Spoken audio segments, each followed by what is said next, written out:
Number 22. Use the problem below to answer the question that follows. Here's my problem. A landscaper bought some decorative cement blocks from a landscaping supplier. The supplier charged 5% sales tax and the total came to $3.15. Without the sales tax, the landscaper could have bought 6 more blocks for the same total cost. How many blocks did the landscaper buy? Here's my question. If P represents the price of one block, in which of the following equations does X represent the answer to the problem above? Here are some answers. This is a algebraic word problem. It's got a lot of steps involved. I'm going to use the first strategy. I'm going to help trying to focus on a couple different strategies. The first one is I'm going to give it a name, give it a title. And in the title I'm going to give it something that sort of focuses me on the big idea. What are we talking about in this problem? We're talking about a landscaper and we're talking about cement blocks. This landscaper is buying blocks. Okay. Gives me a bunch of variables in this problem, and I think it's important to make a key just to define the variables. So let's see if I can make a quick key.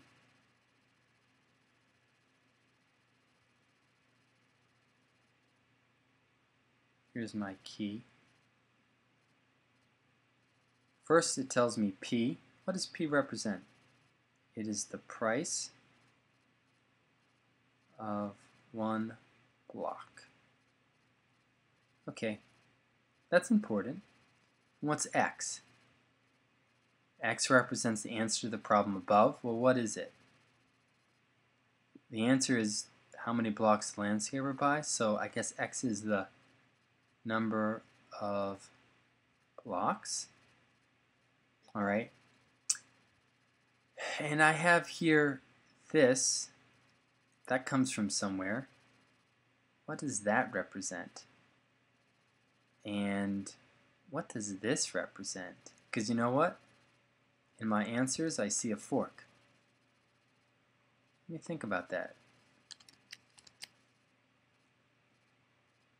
So now I'm going to read line by line, see if I can make sense of my key and the problem. A landscaper bought some decorative cement blocks from a landscaping company. The supplier charged a 5% sales tax. So they're charging a 5% sales tax. So that must mean that they paid 100% plus an additional 5%, or 105, or let me write that underneath, 105%. Well, 105% as a decimal could be represented as this. So this is what they paid. This is, the percent paid. I guess I could write what they paid. What they paid with tax. Now what does this represent? Well, if I start with 100%, I take off 5%, get 95%. So I guess I could think of this 0.5 as a sale, because they're getting 5% off, right? That makes sense. So this represents a sale.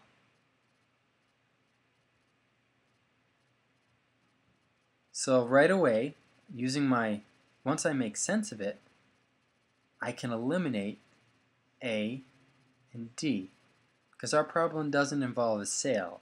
It involves the 5% sales tax added on. Let's keep moving.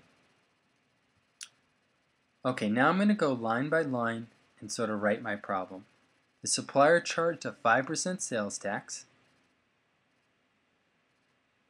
and it came out to $3.15. I guess he charged 5%, and they bought the blocks. This is the number of blocks, and this is the price they paid.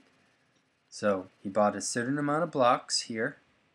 He paid a given price for each block, paid 5%, and that equals $3.15.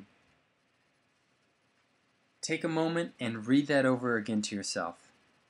X represents the number of blocks, so the landscaper bought a number of blocks, they paid a certain amount for each block, and the total they had to pay $5.15 sales tax, and that got me the total of $3.15. Okay, without the tax, so I guess that means no tax, no $3.15. The salesperson was able to get 6 more blocks. So I could rethink this as no sales tax, so the salesperson was able to get X plus 6 times the same price equals $3.15. So let me start here. In this side of the equation, they pay X dollars, they get X blocks at a given price times a 5% sales tax. And in this side of the equation, they pay no sales tax. It equals $3.15. So they get 6 more blocks. Same price, but 6 more blocks. The answer is C. What's wrong with B? Here we're adding the sales tax and the 6 extra blocks, and that's not what it says. It's either one or the other. We either give the sales tax with no extra blocks, or we take away the sales tax and we get 6 extra blocks. Take some time, rework this problem. Remember to, in this problem, make a title of the big idea, make a key, make sense of all the variables and all the things that are in the answer. Use the fork method to eliminate down to 2 steps, and then read line by line and try and write out the equations and make sense of each line. See where it breaks down. Hopefully you can arrive at the correct answer, at least 2 possible answers.